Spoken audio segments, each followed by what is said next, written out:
New York is over. This is my chance. Now this would only happen to a guy like me.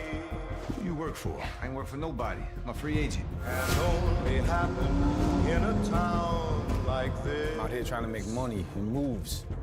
You clocking my city. It gonna be a problem if I am? You don't want to stick around to find out. Let's find out then. How does it feel to be part of the Power family? It feels amazing, you know. Who would have thought that I retired from acting about 2.5, 3 years ago? Thought I was done for good. And then to come back on such a project has been just a dream come true, you know. The cast, everybody from Joseph Sikora, Tommy Flanagan, Chris Lofton, and then of course all of the writers have created such a rich and layered world. Courtney Kemp and everyone, you know. And then of course the architect, 50 Cent Jackson, you know, just putting it all together and putting the right pieces in place to just have a successful franchise. Your character, JP Gibbs, he's a successful jazz musician whose life is kind of embedded into Chicago. And then he meets his brother Tommy for the first time. So how do Tommy and JP's worlds collide in the show? Yeah, JP is an established jazz musician and owner of a club with his dad here in Chicago. And at the time Tommy and JP meet, JP's club is being attacked by local gangs and he doesn't know why. And also some of the backstory is he's losing the club because his father is ill and he's falling into financial difficulty. So he's losing the club on both fronts. And then he meets Tommy. And of course, once anyone meets Tommy, the trajectory of their life is forever changed, you know? So once they start to undig and uncover, and from the first episode, you know, the first thing Tommy does is puts a gun in JP's face. And then they uncover that they are actually brothers and that they have this shared history that neither one of them remember. And then as they get together, they start to uncover more secrets and lies, which all families have. So I think it's very interesting to see Tommy kind of uncover his past in this way. I think we've never seen him do this. And we all know Tommy is someone who loves family and always craves that family connection. What was your reaction to finding out that your character was Tommy's long lost / secret brother? Oh, I couldn't believe it. You know, Joseph and I actually have known each other for over 20 years. He's from Chicago and I'm from Chicago. And when he was here, you know, we did some theater together. So we've worked together in the past and have always remained friends. So to come back and to work on this project with him and to play his brother, a character that is so beloved by everyone, a character who had a brother in Ghost in the original show. And we all know what happened there. So to come back as his brother has just been fantastic. And to be able to tell this story with Joseph has been just cake. Do you have much input into shaping your character? You know, a little bit, I would say. I think once I was the person chosen to play JP, I think the writers and, you know, the EPs kind of shaped him a little bit around, at least I feel this way. I just feel such a connection to him. You know, I would go and I would get the scripts and just be like, wow, this really resonates with me. You know, I really connect with this because there's a lot of parallels between JP and my personal life.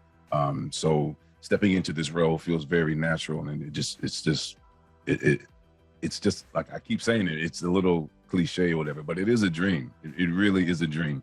In the first part of the series, we find out a bit more about JP, and he reveals to Tommy that he has an ex-husband and he's going through his divorce, as well as all the other stuff with his father and the club being shot up constantly. Yeah. And when he reveals about his ex-husband to Tommy's just like, okay, an ex is an ex. What did it mean to you to see Tommy be so accepting of his brother JP?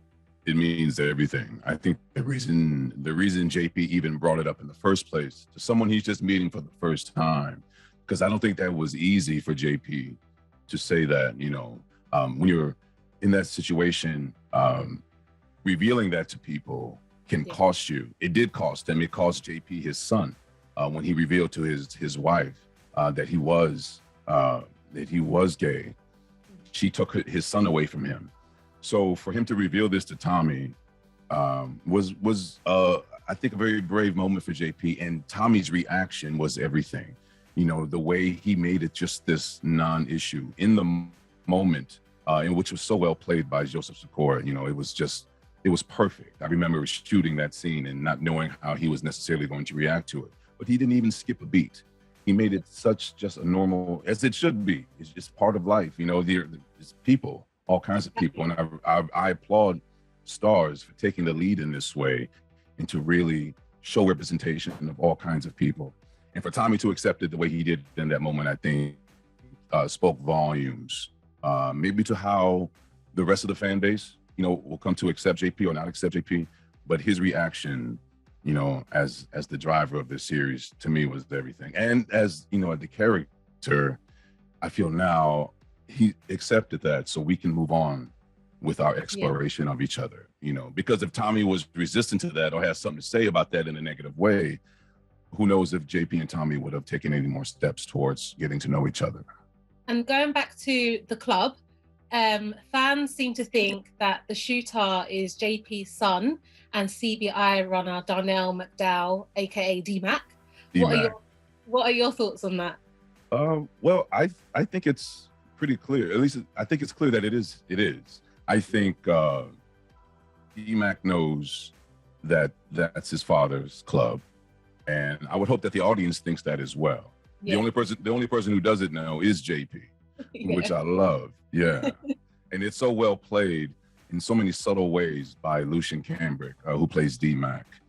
There's a look in, I think it was episode 4, when JP and D-Mac come face to face. Yeah, and there's just this look that Lucian gives as D-Mac, of looking at his father and just the hurt of there being no recognition of who he is. You know, I'm standing before my father and he does not even recognize me. And that look, I think, just spoke volumes. And it's such a painful moment as the audience, because we know they're right next, your son is in front of you. He's right here. Yeah. He doesn't even know it. Yeah, and it was quite shocking as a viewer to be like, JP's looking for his son. He doesn't know where he is, but he's right in front of him and he doesn't recognize him. Like, what? You know, how can you not recognize his son? Yeah. Isn't that the case a lot of the times in life? Yeah. What you're looking for is right in front of you. Yeah. So how do you think JP will react when he does realize that that D-Mac is his son? I think it's going to be something to see. I think depending on whether or not, you know, Tommy knows, who's going to know first, Tommy or JP, or is he going to know? But I just know that D-Mac is someone who's very important to JP. Becoming a father meant everything to him, and he loves his son very much. And his son has been missing essentially for 14 years. He's had no clue where he is, what type of person he's becoming. Is he safe? You know, things that as a parent, when you want to know your child is certain things, and JP just has had no connection to this child. And then if he finds out who he is and he finds him again, I know he'll never do anything to lose him. In episode 5, we also saw JP spot a young Tommy in the background of an old video. So can you shed a bit more light on that? Wow, wasn't that something? Yeah. Yeah. It's so funny too, not to get off the topic, but the young man who was in the photo in the foreground. Yeah. He reached out to me on social media with a little clip of that scene. And it was adorable. But yeah, a young Tommy in the background. So what does that mean? What are the implications? When exactly were they in each other's life? You know, when were they there at the same time?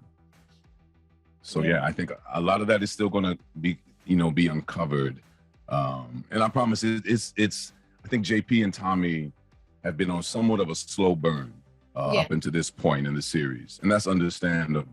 But I think it's definitely going to be worth it as we move into the back half of season 1. And then moving forward now into season 2, which we all know has just been I'm sure you know over there, we've been announced for season 2. Yeah, yesterday. Yeah, yesterday, right? Oh, that was such big news. That was just, The cast and the crew and everybody, we all just sending messages to each other. We just can't wait to get back to work.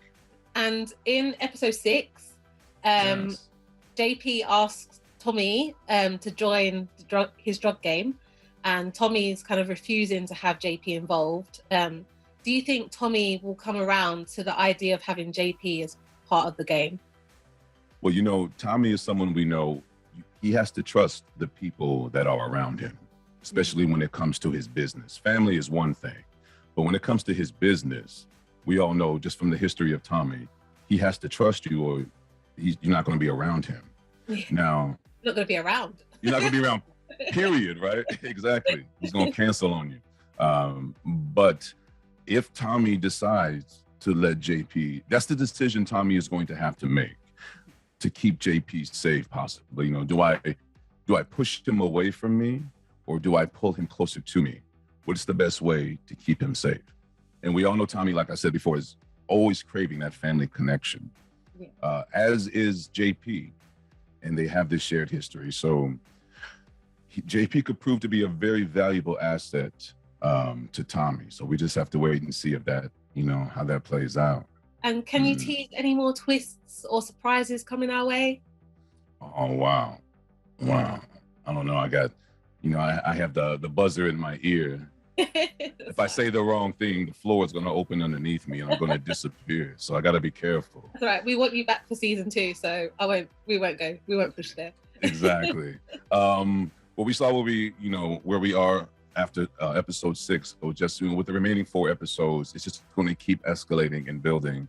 And I think the way that it's written is so beautiful. The way Courtney Kemp and her team keep us wanting more each week and keep us coming back each week for the unfolding of this story. Tommy is in Chicago. We see how he's setting up shop so far. You know, he's a student of this game, and we see how he studies and the recon he puts in. And he's really learned this city. And we see how he has changed family dynamics, you know, with the Flynns and with CBI. And he's just really coming into this city and he's putting his stamp on it. And the back half of this season is going to be nothing but more explosive, nothing but more explosions on a lot of different levels. So stay tuned.